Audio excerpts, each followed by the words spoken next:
Hi, my name is Esther Kim. I studied engineering for 9 years, including bachelor's, master's, and PhD studies. So I guess for the different industries that I've been in, like Samsung, Volkswagen, and Intel, I've been working in either UX or UX innovations, advanced UX concepts, a lot of emerging technologies, things that are more forward-thinking.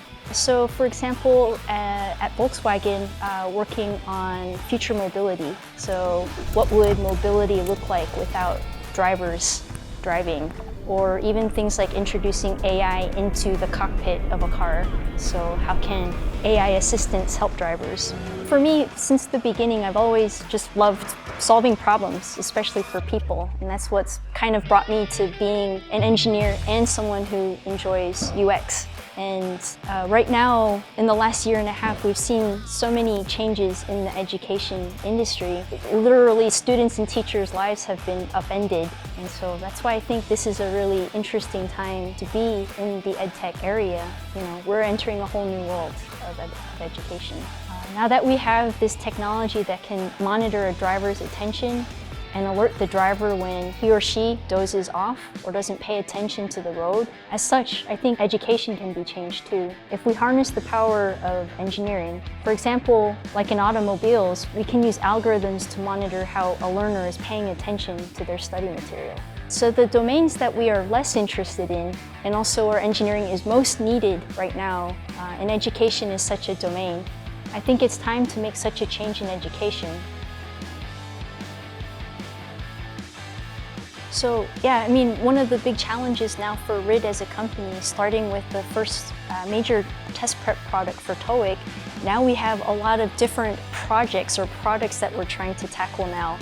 Going from this one product to many, we need to make sure we have a tech stack that is nimble, flexible. So that's what we're trying to do right now, pushing towards our next generation tech stack where we're able to scale, be modular, be loosely coupled, be independent, and also be able to serve multiple different products, potentially hundreds of products. Education, we've kind of kept it the same way. We all learn in the same set of rows in a lecture hall. We see one person up front and we just sort of listen and observe. It's pretty odd because engineering has changed almost everything else. I mean, engineering right now, telegraph went to the telephone. Telephone went to, all of a sudden now, we don't even call each other anymore. We have a screen in front of us where we just communicate with each other that way.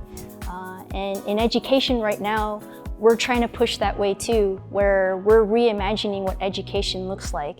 Right now, we've just been in the classroom setting or maybe online courses, but we're trying to build what that new future looks like.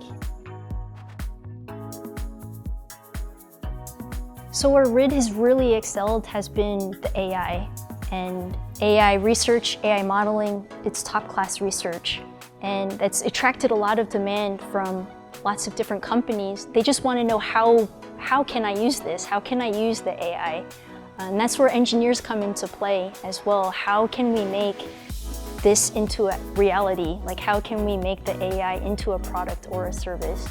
And the very unique aspect about Riiid is that the AI researchers and the engineers are all together. We're working as one team, trying to make this a reality.